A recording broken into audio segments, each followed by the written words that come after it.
The folding table sat in the middle of the bridge before sunrise, like somebody had set up a roadside checkpoint in the middle of nowhere. Orange barricades blocked both lanes.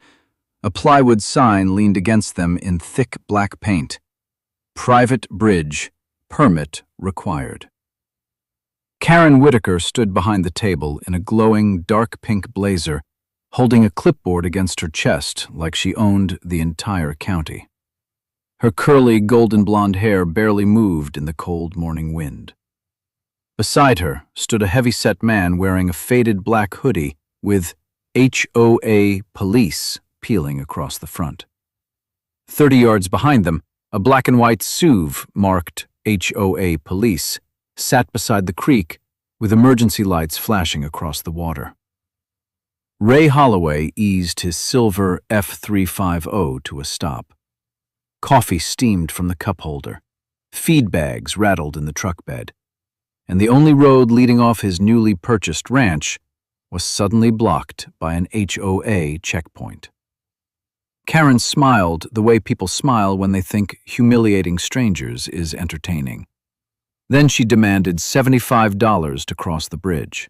Not county tolls, not road maintenance fees, an HOA permit. Ray watched her press a laminated blue permit sticker onto his windshield without permission, while her son photographed his license plate like a parking enforcement officer. 2 pickup trucks waited behind him. Neither driver spoke, neither looked up. Both wore the same exhausted expression people wear when they've spent years learning that resistance costs more than surrender. That was the moment Ray realized this wasn't about money. It was about control. Karen Whitaker had been running this bridge like a private border crossing for years, and nobody around her seemed surprised anymore. So Ray paid, quietly. No argument, no raised voice.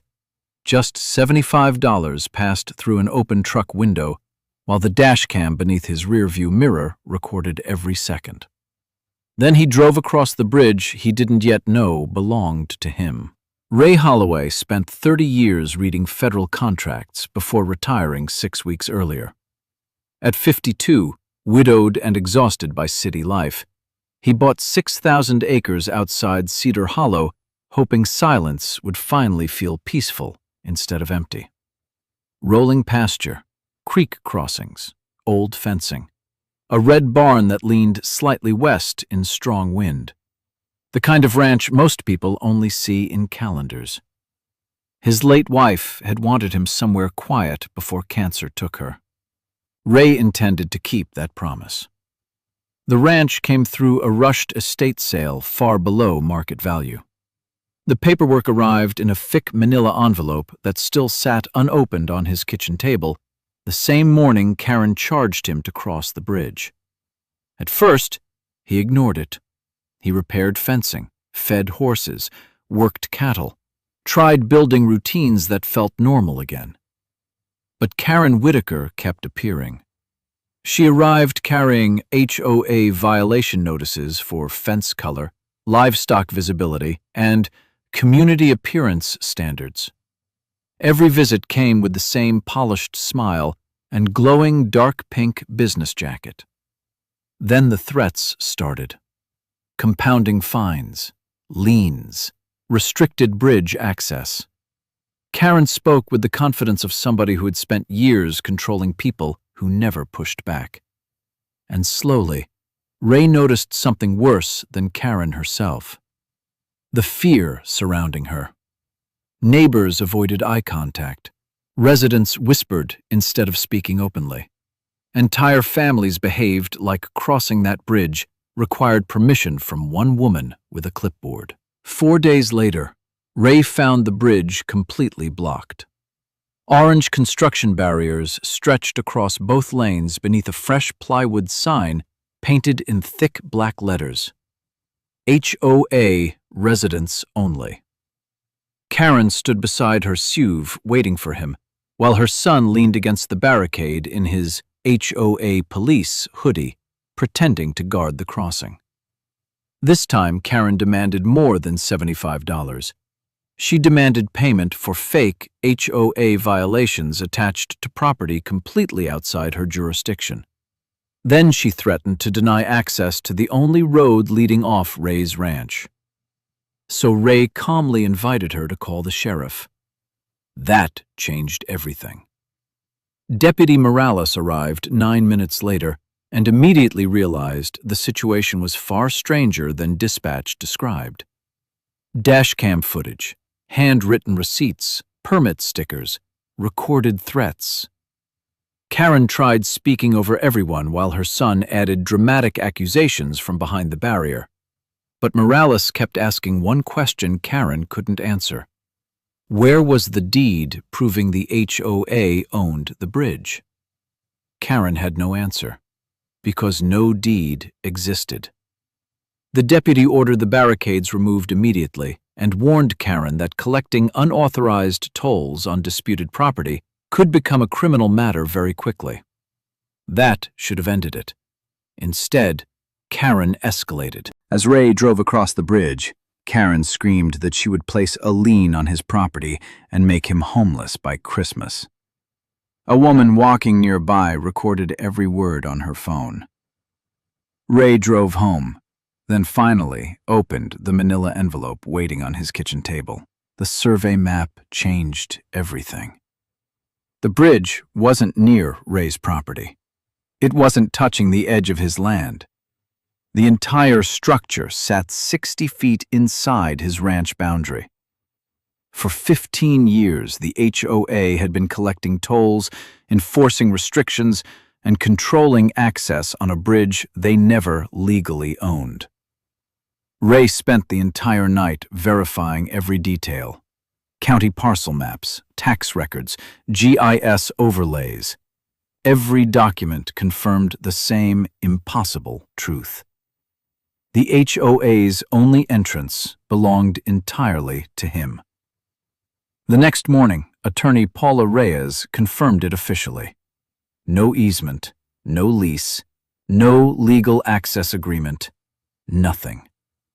Karen Whitaker had spent over a decade operating an HOA checkpoint on private ranch property she did not own. Paula advised patience. No retaliation.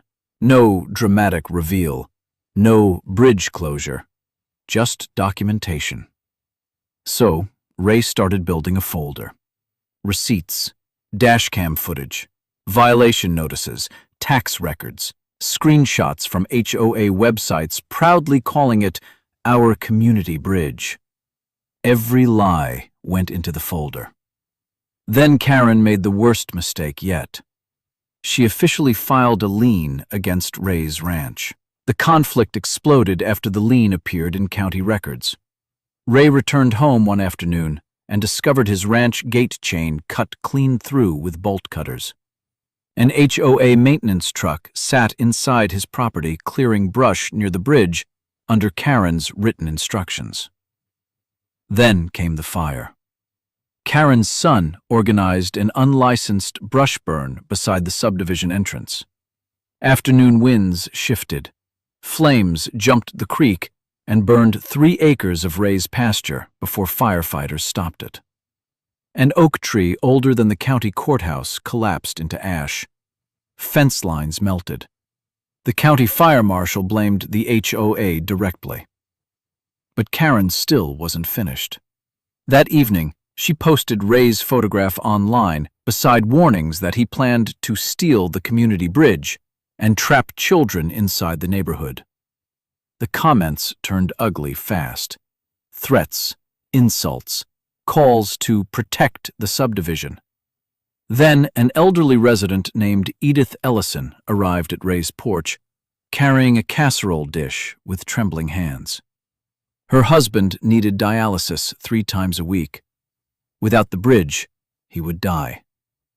That was the moment the situation stopped being about lawsuits and became personal. Karen called an emergency HOA meeting 3 nights later.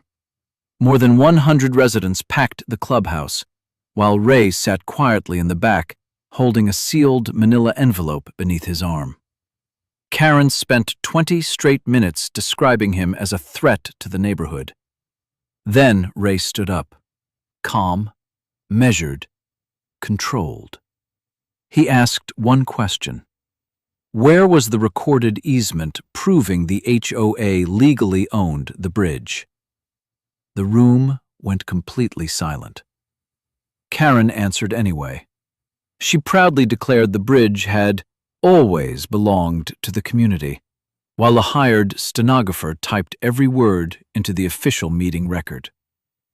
2 days later, County Court projected the certified survey map across the courtroom wall behind the judge. The entire bridge sat inside Ray Holloway's ranch property. Every inch. Karen's attorney stopped speaking halfway through the hearing. Board members quietly walked out. Residents stared at each other in disbelief.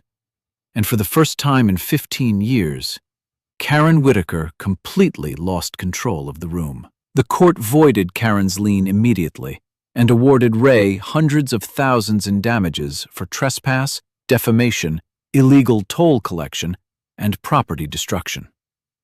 Then Ray surprised everyone.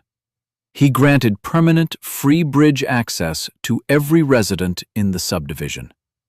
No tolls, no checkpoints, no HOA authority over the bridge ever again.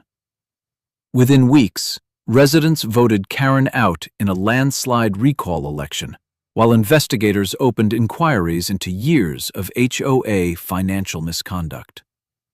The subdivision officially renamed the structure Holloway Crossing.